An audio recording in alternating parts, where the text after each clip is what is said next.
क्या आपने कभी सोचा है कि माँ बनने की खुशी के साथ साथ कौन कौन से चैलेंजेस का सामना करना पड़ता है? आज हम आपको एक ऐसी समस्या के बारे में बताएंगे जिससे कई नई माएँ जूझ रही हैं। ये है postpartum depression.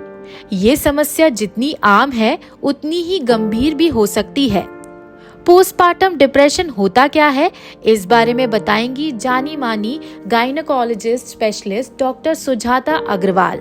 एलांटिस health care hospital South Delhi के नंबर 1 प्राइवेट हॉस्पिटलों में से एक है और यहाँ की gynaecologist specialist doctor Sujata Agarwal ने हमें बताया कि पोस्टपार्टम डिप्रेशन आखिर क्या है।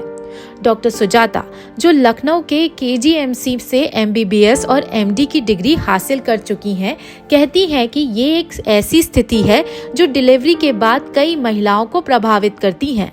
मेरा नाम डॉक्टर सुजाता अग्रवाल है और मैं साउथ दिल्ली में प्रैक्टिस करती हूँ। मैंने KGMC लखनऊ से MBBS और MD गायनी किया है। उसके अलावा मैंने लेप्रोस्कोपी में फेलोशिप भी की है, अल्ट्रासाउंड में भी डिप्लोमा किया हुआ है। पोस्टपार्टम माने डिलीवरी के बाद, तो ऑफकोर्स महिलाओं में ही होगी ये।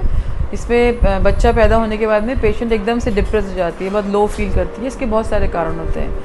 डॉक्टर सुजाता के अनुसार पोस्टपार्टम डिप्रेशन उन महिलाओं में अधिक होने की संभावना है जिनके पास पहले से डिप्रेशन का इतिहास है या जिनके परिवार में किसी को डिप्रेशन रहा है। हार्मोनल परिवर्तन भी इस समस्या का बड़ा कारण हो सकता है। उन लोगों में ज़्यादा प्रोन है जिनको प्रीवियस डिप्रेशन हो चुका है या फैमिली हिस्ट्री डिप्रेशन हो, नंबर 1। नंबर 2, कई बार पेशेंट को बहुत ज़्यादा पेन है, वो बच्चे को लुक आफ्टर नहीं कर पा रही है, पर उसको बार बार फीड कराना है, उसको बच्चे की केयर करनी है और वो नहीं कर पा रही है, उसकी फिजिकल स्टेमिना उतना नहीं है, तो उसको लगता है कि ये मेरी लाइफ में बहुत बड़ा चेंज है। उन लोगों में डिप्रेशन हो सकता है। तीसरा, बेबी के सेक्स पे भी डिपेंड करता है, जैसे कि लो सोशो इकोनॉमिक कंडीशन में या फिर जिनके ऑलरेडी फीमेल चाइल्ड हो, जिसको फीमेल ही हो गई हो दूसरी या तीसरी, तो उन लोगों को भी हो सकता है क्योंकि हमारी सोसाइटी बहुत ख़राब है। यूजुअली ये 6 to 10 वीक्स में ख़त्म हो जाता है, 2 से 3 महीने में। और कभी कभी इसमें किसी साइकेट्रिस्ट को दिखा के कुछ ड्रग्स भी देनी पड़ती हैं। 2-3 महीने पेशेंट ड्रग खाती है, फिर वो स्लोली टेपर ऑफ हो जाती है और बाद में पेशेंट बिल्कुल नॉर्मल हो जाती है। डॉक्टर सुजाता बताती हैं कि पोस्टपार्टम डिप्रेशन के लक्षणों में शामिल है जैसे बिना किसी कारण के चिड़चिड़ापन और गुस्सा, किसी भी काम पर ध्यान केंद्रित करने में कठिनाई, गर्भावस्था के बाद भी लगातार वजन बढ़ना, थकान महसूस होना और आराम करने के बाद भी नींद न आना, पल पर मूड बदलना और बिना किसी बात के रोना, अपने बच्चे की देखभाल में दिलचस्पी न लेना। ये लक्षण माँ बनने के 2-3 महीने बाद दिख सकते हैं और अगर हालत गंभीर हो तो साइकियाट्रिस्ट की मदद से दवा भी लेनी पड़ सकती है। पेशेंट बहुत ही हंसेगी नहीं, इंटरेक्ट नहीं करेगी, डल सी रहेगी और बिल्कुल भी खुश नहीं होगी, खाना पीना में भी अपना ध्यान नहीं रखेगी, बच्चे को संभालने में भी उतना इंटरेस्ट नहीं दिखाएगी।